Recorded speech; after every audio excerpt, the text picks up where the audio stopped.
1번부터 13번 여기 소득세가 나왔으니까 세금 관련 지문인 것 같아. 한번 보자.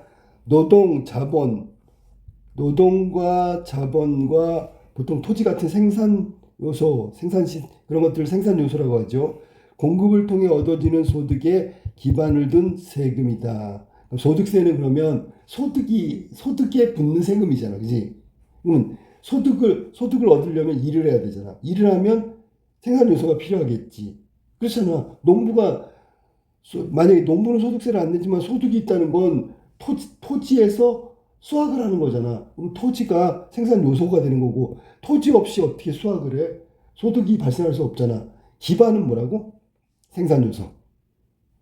소득이 발생한 개인은 국가가 정한 소득세율에 따라 1년 전체 소득에 대해서 소득세를 납부해야 되는 의무가 주어진다. 하지만 대부분의 경우 소득을 얻는 사람이 직접 소득세를 납부하는 것이 아니라 소득을 지급하는 자가 소득을 지급하면서 관련된 세금을 미리 징수해 대신 납부하는 것을 원천징수라고 한다. 그러니까 만약에 3% 소득세를 내야 된다. 그럼 내가 100만 원을 받으면 벌써 3% 떼고 나오는 거야. 97만 원을 주는 거야. 그러면 내가 소득에 대한 그 대가를 받기 전에 벌써 세금은 제하고 나오는 거지. 은행에서 1년짜리 정기예금 받을 때 원천징수. 소득에서 이미 소득세를 떼고 준단 말이야. 그래서 원천징수라고 하는 거야. 예를 들어 소득세율이 10%래. 어떤 회사가 직원이 100만 원이야. 계산하기 좋게. 그러면 소득세 10만 원 먼저 공제하고 90만 원을 월급을 지급한다. 이게 원천징수라고 하는 거야. 원천징수라는 가장 큰 이유는 근로소득, 사업소득, 이자소득, 연금소득, 기타소득 등 소득의 종류가 다양해서 국가가 개개인의 소득을 모두 파악하기 어렵기 때문에 아예 소득의 일정 비율을 떼고 나오는 거지. 그리고 소득을 받는 사람이 해외에 거주하거나 외국 법인인 경우에도 소득에 대한 세금 부과하는 것이 어렵다. 따라서 소득세에 대한 계산, 신고, 납부를 소득을 지급하는 자가 대신하도록 하여 징수를 간소화하는 것을 의미한다. 그러니까 사장님은 떼고 주고 사장님은 원천징수한 걸 세무서에 내야 되겠지. 그런 거야. 그러면 만약에 소득세 10%를 뗐는데 나중에 보니까 내 소득이 90만 원이야. 그럼 만 원 더 낸 거잖아. 그지? 맞잖아. 9만 원을 낼 거 10만 원을. 그러니까 나중에 환급 신청을 하면 만 원을 돌려주겠죠. 그래야지 그 원천징수를 순순히 받아들이지. 안 그러면 세금에 대해서 거부한단 말이야. 나중에 소득을 다 계산한 다음에 내겠다. 이렇게 하면 어떻게 해? 그러니까 소득 변동이 있는 경우에는 환급하거나 그럼 소득이 110만 원이면 어떻게 돼? 만 원 더 내야지. 무슨 말인지 알겠어? 또한 소득이 발생하는 즉시 세금을 징수하기 때문에 탈세를 방지하는 것도 가능하다. 그러면 세금을 납부하는 형평성의 문제도 해결해. 누군 내고 누군 안 내고 이런 거 없단 말이야. 개인의 입장에서도 스스로 소득세를 신고하고 납부할 필요가 없으니까 세금 납부가 간소화되죠. 간편하지. 소득이 발생할 때마다 세금을 납부하기 때문에 1년에 한 번 납부할 때보다 목돈 지출의 부담이 적어지는 장점도 있다. 이게 원천징수의 장점이라면 장점이야. 편리하지요. 한 번 내고 끝나지요. 아니면 한 번에 목돈을 낼 걸 나누어서 냈죠. 분납하니까 좋겠죠. 자, 소득을 지급하며 원천징수를 하는 주체. 사장님, 원천징수 의무자라고 부른다. 원천징수 의무자는 소득에 맞는 세액을 원천징수하고 기한을 지켜 납부해야 하는 의무가 있다. 그래서 원천징수 하는 사람이고 의무자라고 얘기한 거예요. 원천징수 의무자는 지급하는 소득의 종류에 맞는 세율을 파악하고 소득세를 계산하고 소득을 지급하기 전 소득세를 징수한다. 소득을 지급하기 전 그랬으니까 원천이야. 그리고 신고서에 원천징수한 소득세의 종류, 금액, 소득 지급일 등을 작성해가지고 징수일이 속한 달 다음 달에 10일까지 세무당국에 제출한다. 다음 달에 하는 이유는 뭐야? 이게 중간에 하면 또 그 변경사항이 있잖아. 만약에 15일 날 했는데 이번 달 거는 월급은 30날 나와. 그러면 어떻게 해? 그러니까 그 달이 지난 다음에 10일간의 유예를 주고 세금 신고를 한다. 당국에 제출한다. 원천 징수한 소득세는 정해진 기한 내에 납부해야 된다. 정해져 있어. 그러면 정해진 기한 안에 안 내면 어떻게 돼? 그러면 자, 정해진 기한 내에 내지 않으면 가산세 3.3%인가 뭐 이걸 더 추가로 내야 돼. 만약 납부 기한을 어겨나면 이해하지 않는 경우 납부하지 않은 소득세에 대해 네, 가산세를 추가로 납부해야 된다. 내 기억이 맞고. 이 가산세 납부 의무는 자, 안 냈어? 가산세 납부 의무는 원천 징수 의무자에게 있다. 그러니까 소득세를 낸 사람이 이미 원천 징수를 했기 때문에 소득에 대한 세금은 이미 납부한 거나 마찬가지야. 그걸 중간에 원천 징수 의무자가 이행을 안 했기 때문에 그 책임은 원천 징수 의무자한테 부담시키는 거야. 자, 이러한 과정에서 실수가 발생할 경우 원천 징수 의무자가 자진 신고를 통해 실수한 내용을 정정하면 가산세 일부를 면제받을 수 있다. 이유는 뭘까? 이거 실수를 스스로 그 소명하는 게 비용이 덜 들어. 안 그러면 세무사가 세무 공무원이 그걸 다 추적해갖고 조사를 해갖고 이거 실수했네. 그 비용이 더 많이 든단 말이야. 그 비용 차이를 가산세 일부에서 면제해 주는 거야. 동일한 거지 뭐. 자, 그다음에 원천징수 소득 종류에 따라서 예납적 원천징수, 완납적 원천징수. 예납은 그냥 미리 내는 건데 확정이 아니지, 그지? 완납적은 완전히 끝난 거고. 예납적 원천징수는 근로소득연금, 기타 소득을 대상으로 이루어지는데 1년간 소득에 대한 세금을 선납하는 것으로 원천징수만으로 납세 의무가 종결되지 않고, 이게 중요한 거지. 이후에 정상 과정이 필요하다. 예, 그러니까 첫 번째 예납적, 미리 내는 거야. 선납의 의미가 뭔지 알겠지? 선납이 미리 내는 거야. 예납하고 또 비슷한 의미야. 예납은 미리라는 시기적인 거고, 선납은 그 앞으로 낼 거를 미리 냈다는 의미를 담고 있는 거야. 약간의 차이는 있어. 근데 거의 비슷하지. 소득세를 계산할 때 실제로 받는 소득에 그대로 세율을 적용하는 것이 아니라 개인의 상황에 따라 소득을 공제한 후 세율을 적용하거나 발생한 세액을 공제해 주기도 하기 때문에 미리 납부한 세액과 실제 납부한 세액이 차이가 발생할 수 있기 때문이다.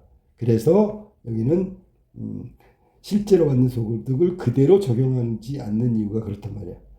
실제로 받는 소득에 그대로 세율을 적용한 것이 아닌 이유가 있단 말이야. 변동. 이게 예를 들면 공제라는 건 생각해봐. 우리가 직장에 나가려면 교통비가 있을 거 아니야. 이거는 아주 이게 없으면 노동을 못하면 세금을 낼 수 없잖아. 이 기본적인 거. 이거는 보장을 해줘야죠. 그다음 점심 때 식비 있어, 식비. 회사에서 제공하는 식비. 이것도 공제해줘야지. 의식주 있잖아. 뭐 임대료, 월세 살아. 이런 것도 공제해줘야지. 병원 갔어. 그럼 치료비 이런 거 공제해줘야지. 이것까지 다 소득으로 하면 안 되잖아. 이거 빼면 실질 소득이 나올 거 아니야. 그거 가지고 한다는 얘기야. 그렇게 해야지. 이거 빼고 나면 받았던 월급에서 공제해 주는 거 빼면은 실질 소득하고 원래 받았던 소득하고는 차이가 있단 말이야. 자, 따라서 예납적 원천징수는 확정 신고를 통해 세액을 최종적으로 결정하고 미리 납부한 세액이 실제 납부할 세액보다 많아. 그럼 돌려줘야죠. 반대의 경우 모자라 추가로 납부한다. 완납적 원천징수는 일용직 근로자, 복권 당첨 등으로 인한 소득, 해외 거주자나 해외 법인의 소득을 대상으로 한 번에 그냥 받는 거지. 이는 총소득에 포함되지 않고 원천징수만으로 신고한 거고 납부 의무가 종결되기 때문에 이후에 정상 과정이 필요하지 않다. 봐, 일용직 근로자들 일당 받으면 일당에서 원천징수 한단 말이야. 소득세 원천징수. 그리고 떼고 준다고. 그러면 이 하루 일한 거 받았고 세금을 떼고 났으니까 더 이상 갑자기 뭐 일용직 근로자가 오늘 받았던 일당이 그 다음 날 뭐 다시 돌려주거나 이런 건 거의 없잖아, 그지? 그날 일당이 다른데 그날 내는 세금도 달라지겠죠. 원천징수니까. 그러니까 이런 거는 그냥 한 번 내면 끝. 예납적은 나중에 변경 사항이 있으니까 차이가 나니까 나중에 추후에 계산하는 거. 그래서 이 글은 원천징수가 뭔지, 원천징수를 왜 하는지, 그 다음에 원천징수는 이러이러한 과정을 통해서 원천징수 의무자가 받아가지고 대신 이행하는 거고 책임을 지고 있다. 마지막에 원천징수의 종류는 예납적, 그 다음에 완납적 성격의 원천징수가 있다. 이렇게 되어 있는 거야. 처음부터 문제 풀자. 오른쪽에 봐봐. 이 글에 대한 설명으로 가장 적절한 걸 찾아봅시다. 1번 시간의 흐름에 따라 우리가 보통 이거를 통시적이라고 하지. 여기는 종류를 이렇게 나누었기 때문에 통시적이 아니라 공시적이라고 해야 되는 거야. 2번 구체적 사례를 바탕으로, 사례는 안 나왔어 여기. 국가별 원천징수, 국가별 사례가 안 나왔다는 얘기야. 그 다음에 3번 원천징수의 개념, 과정, 종류. 정확하게 3번이 정답이지. 원천징수를 해야 하는 상황과 원천징수가 면제되는 상황, 여기는 전부 원천징수에 관한 얘기만 하고 있다. 그 다음에 원천징수의 장단점, 이것도 아니고요. 정답은 3번. 11번 볼게. 자, 이게 이제 구체적인 사례가 여기 나오고 있는 거야. 11번. 위글을 바탕으로 보기의 사례를 이해한 내용이다. 가장 적절한 걸 찾아봅시다. 보기 먼저 볼게. 보기는 배우자와 3명의 자녀를 부양하고 있대. A씨는 2025년 회사에서 매달 5일에 500만 원의 월급을 받기로 계약되어 있다. 매년 5천만 원 미만의 소득은 5%, 5천만 원 이상 7천만 원 미만은 소득의 10%. 이 사람은 지금 500만 원이니까 6천만 원이니까 소득 구간이 여기에 걸리는 거지, 그지? 그 이상의 소득에 대해서는 15%의 누진세를 적용한다. 맞았어, 누진세. 소득이 늘어나면 세율도 같이 늘어나는 거야. 근로소득은 위의 세율에 따라 원천징수가 이루어진다. 이때 본인을 포함한 부양하고 있는 가족이 한 명마다 매달 10만 원의 소득 공제를 받을 수 있다. 그러면 120만 원, 120만 원. 지금 3명의 자녀지, 그지? 120만 원, 120만 원. 480만 원을 공제받는 거죠. 6천만 원에서 480만 원이면 5,520만 원 됐죠? 이는 원천징수 때 바로 적용한다. 한편 A씨는 25년에 복권이 당첨돼서 5천만 원의 당첨금을 수령하게 됐다. 그러면 복권 당첨금에 대한 소득세율은 3천만 원이다. 아니 30%다. 그러면 5천만 원에 30%면 1,500만 원이야, 그지? 1,500만 원 떼고 줘야 되겠지, 그지? 3,500만 원 받는 거야. 이해됐지? 단 A씨의 월급 위에 다른 소득은 없고 위의 사항은 소득공제나 세액공제를 받지 못한다. 또한 소득세율은 증가함에 따라 공제는 존재하지 않는다. 이렇게 돼 있어.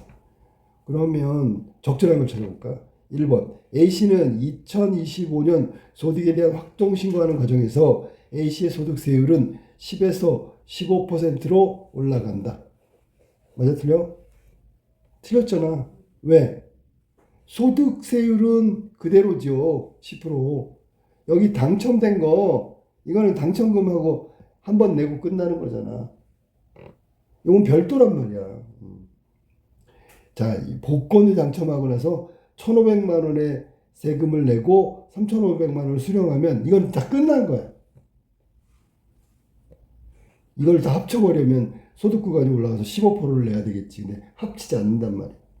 그 다음에 회사는 2015년 8월에 지급하는 월급에 대한 소득세와 관련해서 8월 10일까지 세무당국에 신고하는 게 아니라 9월 10일까지 신고하면 되죠. 이것도 틀렸네. 3번 원천징수 의무자인 A씨의 회사는 계약된 월급 매달 50만 원씩 소득공제를 징수한 후 A씨에게 월급을 지급한다. 자, 500만 원에 50인데 자, 500만 원에서 배우자와 3명의 자녀니까 40만 원을 공제하면 460만 원이지. 그러면 10% 공제하면 46만 원을 공제해야 되는 거네, 그지? 46만 원을 세금을 내면 그러면 얘는 414만 원을 받게 되는 거죠. 됐습니까? 내 말 이해됐어? 무슨 말인지? 가족 수가 5명. 그러면 45만 원. 잠깐만. 본인 본인 공제 빠졌잖아. 본인 공제도 해야지. 본인 공제가 뭐냐면 위에서 보면 A씨는 다섯 명에 대한 공제를 받아야 되니까 얘는 지금 5만 원씩 공제를 받으면 얼마야? 가족 수가 5명이니까 50만 원이지, 그지? 본인 공제, 배우자 공제, 자녀 공제. 그래서 50만 원 하면 450만 원이 되고 450만 원에 10% 450만 원을 받아야 되겠지, 그지? 받아야 되는 거니까 45만 원을 내야 되겠지. 이해됐습니까? 공제하고 남은 실제니까. A씨가 25년도에 소득에 대한 확정신고를 했어. 소득세를 모두 납부했어. 25년 실제로 얻은 총소득은 8,360만 원이다. 8,360만 원. 3,500만 원 아까 받은 거하고 공제해볼까? 일단 공제를 하고 소득세에서 제외하고 자 얼마인가 볼까? 1년에 6천만 원의 소득의 10%면 600만 원을 내야 되는데 문제는 공제한 게 있으니까 600만 원을 소득 공제하면 5,400만 원을 실제로 수령한 거고 여기서 10%면 10%? 9%지, 그지? 9%인가? 10%인가? 자, 봅시다. 미안해. 자, 그래서 5,400만. 미안하다. 이거 잘못 계산했지? 자, 500만 원이면 6천만 원이지. 6천만 원. 그리고 여기서 공제된 건 5명이잖아. 5명. 본인 공제부터 해가지고.